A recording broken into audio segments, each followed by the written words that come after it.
Hi guys, welcome to the channel of Love Book Club. Okay, so we ended up with chapter 7. Harry had had a dream that he couldn't remember. He was wearing Quirrell's turban that was telling him that he should have chose Slytherin and he needs to change his mind because it's his destiny. And then Malfoy came through, I believe, laughing and turned into Snape. But Harry didn't remember the dream. Okay. So we're on chapter 8. The Potions Master. There, look. Where? Next to the tall kid with the red hair. Wearing glasses. Did you see his face? Did you see his scar? Whispers followed Harry from the moment he left his dormitory next day. People queuing outside classrooms stood on tiptoe to get a look at him, or doubled back to pass him in the corridors again, staring. Harry wished they wouldn't, because he was trying to concentrate on finding his way to classes. There were 142 staircases at Hogwarts, wide, sweeping ones, narrow, rickety ones, some that led somewhere different on a Friday, some with a vanishing step halfway up that you would have to remember to jump. Then there were doors that wouldn't open unless you asked politely, or tickled them in exactly the right place, and doors that weren't really doors at all, but solid walls, just pretending. It was also very hard to remember where anything was, because it all seemed to move around a lot. The people in the portraits kept going to visit each other, and Harry was sure the coats of armour could walk. The ghosts didn't help either. It was always a nasty shock when one of them glided suddenly through a door you were trying to open. Nearly Headless Nick was always happy to point new Gryffindors in the right direction, but Peeves the poltergeist was worth 2 locked doors and a trick staircase if you met him when you were late for class. He would drop waste paper baskets on your head, pull rugs from under your feet, pelt you with bits of chalk, or sneak up behind you, invisible, grab your nose and screech, "Got your conch?" Even worse than Peeves, if that was possible, was the caretaker, Argus Filch. Harry and Ron managed to get on the wrong side of him on their very first morning. Filch found them trying to force their way through a door which unluckily turned out to be the entrance to the out-of-bounds corridor on the 3rd floor. He wouldn't believe they were lost, was sure they were trying to break into it on purpose, and was threatening to lock them in the dungeons when they were rescued by Professor Quirrell, who was passing.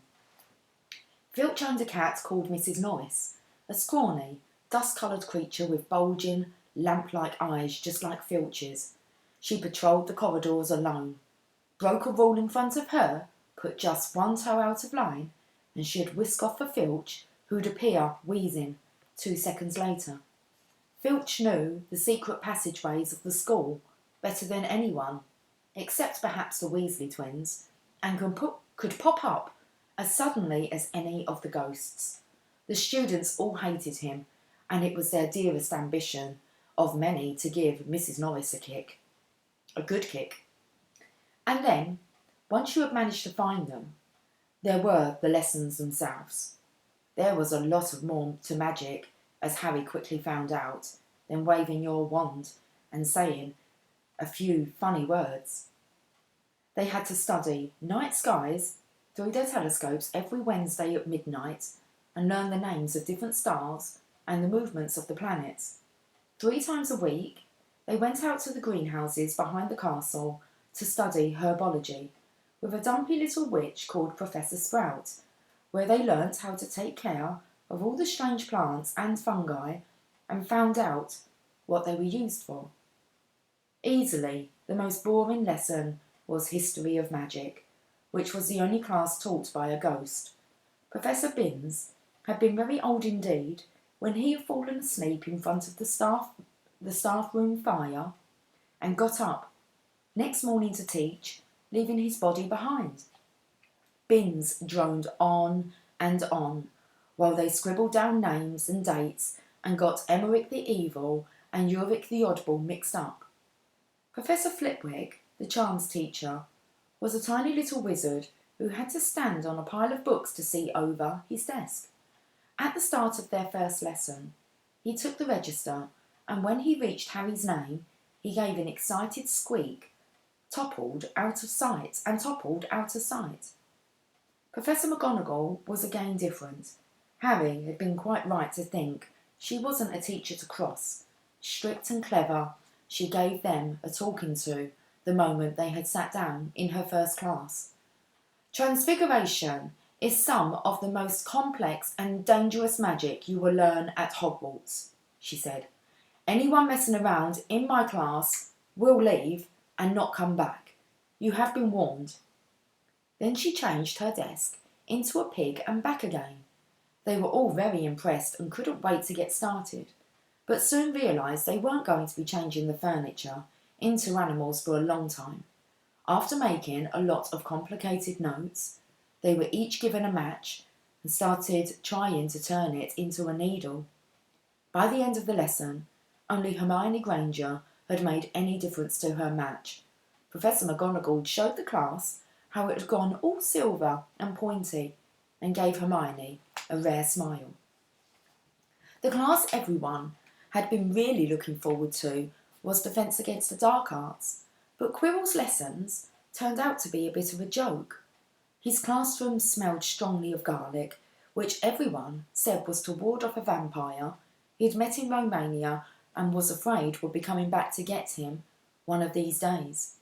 His turban, he told them, had been given to him by an African prince as a thank you for getting rid of a troublesome zombie, but they weren't sure they believed this story. For one thing, when Seamus Finnegan asked eagerly to hear how Quirrell had fought off the zombie, Quirrell went pink and started talking about the weather.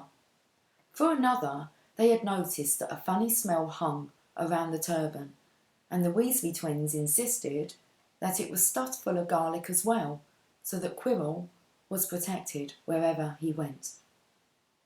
Harry was very relieved to find out that he wasn't miles behind everyone else. Lots of people had come from Muggle families, and like him, hadn't had any idea that they were witches and wizards. There was so much to learn that even people like Ron didn't have much of a head start. Friday was an important day for Harry and Ron. They finally managed to find their way down to the Great Hall for breakfast without getting lost once. "What have we got today?" Harry asked Ron, as he poured sugar on his porridge. "Double potions with the Slytherins," said Ron. "Snape's head of the Slytherin house. They say he always favours them. We'll be able to see if it's true." "Wish McGonagall favoured us," said Harry. Professor McGonagall was head of Gryffindor House, but it hadn't stopped her giving them a huge pile of homework the day before. Just then the post arrived. Harry had got used to this by now, but it had given him a bit of a shock on the first morning when about 100 owls had suddenly streamed into the Great Hall during breakfast, circling the tables until they saw their owners and dropping letters and packages onto their laps. Hedwig hadn't brought Harry anything so far. She sometimes flew in to nibble his ears and have a bit of toast before going off to sleep in the owlery with the other school owls. This morning, however, she fluttered down between the marmalade and the sugar bowl and dropped a note onto Harry's plate. Harry tore it open at once. "Dear Harry," it said in a very untidy scrawl, "I know you get Friday afternoons off, so would you like to come and have a cup of tea with me around 3? I want to hear all about your first week. Send us an answer back with Hedwig. Hagrid." Harry borrowed Ron's quill, scribbled, "Yes, please, see you later," on the back of the note and sent Hedwig off again. It was lucky that Harry had tea with Hagrid to look forward to, because the potions lesson turned out to be the worst thing that had happened to him so far. At the start of term banquet, Harry had got the idea that Professor Snape disliked him. By the end of the first potions lesson, he knew he'd been wrong. Snape didn't dislike Harry, he hated him. Potions lessons took place down in one of the dungeons. It was colder here, than up in the main castle, and would have been quite creepy enough without the pickled animals floating in glass jars all around the walls. Snape, like Flitwick, started the class by taking the register, and like Flitwick, he paused at Harry's name. "Ah, yes," he said softly. "Harry Potter, our new celebrity." Draco Malfoy and his friends Crabbe and Goyle sniggered behind their hands. Snape finished calling the names and looked up at the class. His eyes were black like Hagrid's, but they had none of Hagrid's warmth. They were cold and empty and made you think of dark tunnels. "You are here to learn the subtle science and exact art of potion making," he began. He spoke in barely more than a whisper, but they caught every word. Like Professor McGonagall, Snape had the gift of keeping a class silent without effort. "As there is little foolish wand-waving here, many of you will hardly believe this is magic. I don't expect you will really understand the beauty of the softly simmering cauldron with its shimmering fumes, the delicate power of liquids that creep through human veins, bewitching the mind, ensnaring the senses. I can teach you how to bottle fame, brew glory, even stop a death, if you aren't as big a bunch of dudderheads as I usually have to teach." More silence followed this little speech. Harry and Ron exchanged looks with raised eyebrows. Hermione Granger was on the edge of her seat and looked desperate to start proving that she wasn't a dunderhead. "Potter," said Snape suddenly, "what would I get if I added powdered root of asphodel to an infusion of wormwood?" "Powdered root of what? To an infusion of what?" Harry glanced at Ron, who looked as stumped as he was. Hermione's hand had shot into the air. "I don't know, sir," said Harry. Snape's lips curled into a sneer. "Fame, clearly, isn't everything." He ignored Hermione's hand. "Let's try again, Potter. Where would you look if I told you to find me a bezoar?" Hermione stretched her hand as high into the air as it would go without her leaving her seat. But Harry didn't have the faintest idea what a bezoar was. He tried not to look at Malfoy and Crabbe and Goyle, who were shaking with laughter. "I don't know, sir. Thought you wouldn't open a book before coming, Potter?" Harry forced himself to keep looking straight into those cold eyes. He hadn't looked through his books.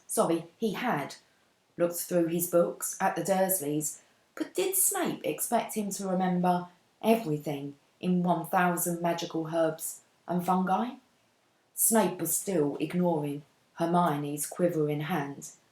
"What is the difference, Potter, between monkshood and wolfsbane?" At this, Hermione stood up, her hand stretching towards the dungeon ceiling. "I don't know," said Harry quietly. "I think Hermione does, though. Why don't you try her?"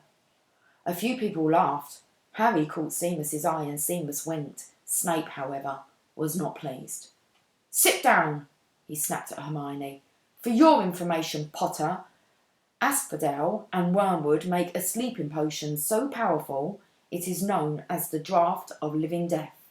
A bezoar is a stone taken from the stomach of a goat, and it will save you from most poisons. As for monkshood and wolfsbane, they are the same plant, which also goes by the name of aconite. Well, why aren't you all copying that down?" There was a sudden rummaging for quills and parchment. Over the noise, Snape said, "And a point will be taken from Gryffindor House for your cheek, Potter." Things didn't improve for the Gryffindors as the potions lesson continued. Snape put them all into pairs and set them to mixing up a simple potion to cure boils. He swept around in his long black cloak, watching them weigh dried nettles and crush snake fangs, criticising almost everyone except Malfoy, who he seemed to like. He was just telling everyone to look at the perfect way Malfoy had stewed his horned slugs when clouds of acid green smoke and a loud hissing filled the dungeon. Neville had somehow managed to melt Seamus's cauldron into a twisted blob, and their potion was seeping across the stone floor, burning holes in people's shoes. Within seconds, the whole class was standing on their stools, while Neville, who had been drenched in the potion when the cauldron collapsed, moaned in pain as angry red boils sprang up all over his arms and legs. "Idiot boy!" snarled Snape, clearing the spilled potion away with one wave of his wand. "I suppose you added the porcupine quills before taking the cauldron off of the fire." Neville whimpered as boils started to pop up all over his nose. "Take him up to the hospital wing," Snape spat at Seamus. Then he rounded on Harry and Ron, who had been working next to Neville. "You, Potter, why didn't you tell him not to add the quills? Thought it'd make you look good if he got it wrong, did you? That's another point you've lost for Gryffindor."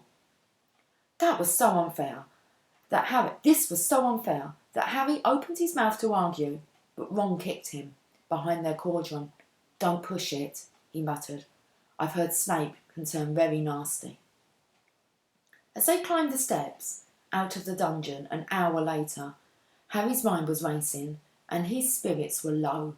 He had lost 2 points for Gryffindor in his very first week. Why did Snape hate him so much? "Cheer up," said Ron. "Snape's always taking points off Fred and George. Can I come and meet Hagrid with you?" At 5 to 3, they left the castle and made their way across the grounds. Hagrid lived in a small wooden house on the edge of the Forbidden Forest. A crossbow and a pair of galoshes were outside the front door. When Harry knocked, they heard a frantic scrambling from inside and several booming barks. Then Hagrid's voice rang out, saying, "Back, Fang, back!" Hagrid's big hairy face appeared in the crack as he pulled the door open. "Hang on," he said. "Back, Fang!" He let them in, struggling to keep a hold onto the collar of an enormous black boarhound. There was only one room inside. Hams and pheasants were hanging from the ceiling. A copper kettle was boiling on the open fire, and in a corner stood a massive bed with a patchwork quilt over it. "Make yourselves at home," said Hagrid, letting go of Fang, who bounded straight at Ron and started licking his ears. Like Hagrid, Fang was clearly not as fierce as he looked. "This is wrong," Harry told Hagrid, who was pouring boiling water into a large teapot and putting rock cakes onto a plate. "Another Weasleyer," said Hagrid, glancing at Ron's freckles. "I spent half my life chasing your twin brothers away from the forest." The rock cakes almost broke their teeth, but Harry and Ron pretended to be enjoying them as they told Hagrid all about their first lessons. Fang rested his head on Harry's knee and drooled all over his robes. Harry and Ron were delighted to hear Hagrid call Filch "that old git," and as for that cat, Mrs. Norris, I'd like to introduce her to Fang sometime. Do you know, every time I go up to the school, she follows me everywhere. Can't get rid of her. Filch puts her up to it. Harry told Hagrid about Snape's lesson.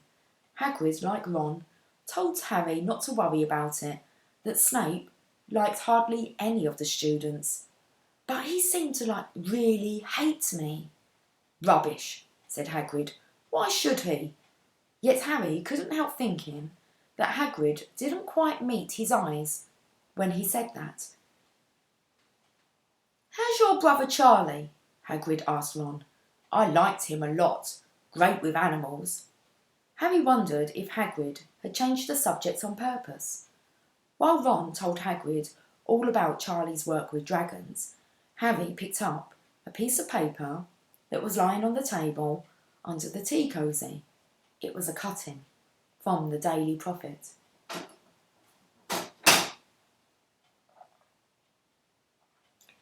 Gringotts breaking latest. I need to recharge. We're nearly out of power. We don't want that. Okay.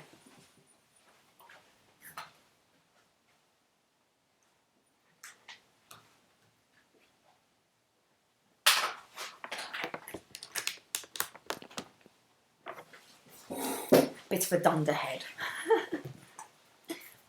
Let's see what Gringotts wants to say about this break-in. So, Gringotts break-in latest. Investigations continue into the break-in at Gringotts on the 31st of July, widely believed to be the work of dark wizards or witches unknown. Gringotts goblins today insisted that nothing had been taken. The vault that was searched had in fact been emptied the same day. But we're not telling you what was in there, so keep your noses out if you know what's good for you, said a Gringotts spokes goblin this afternoon. Harry remembered Ron telling him on the train that someone had tried to rob Gringotts, but Ron hadn't mentioned the date. Hagrid, said Harry, that Gringotts break-in happened on my birthday. It might have been happening while we were there. There was no doubt about it. Hagrid definitely didn't meet Harry's eyes this time. He grunted and offered him another rock cake. Harry read the story again. The vault that was searched had in fact been emptied earlier that same day. Hagrid had emptied vault 713, if you could call it emptying, taking out that grubby little package. Had that been what the thieves were looking for?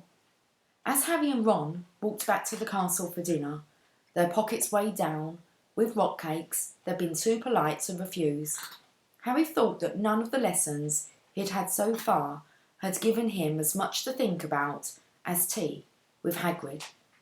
Had Hagrid collected that package just in time?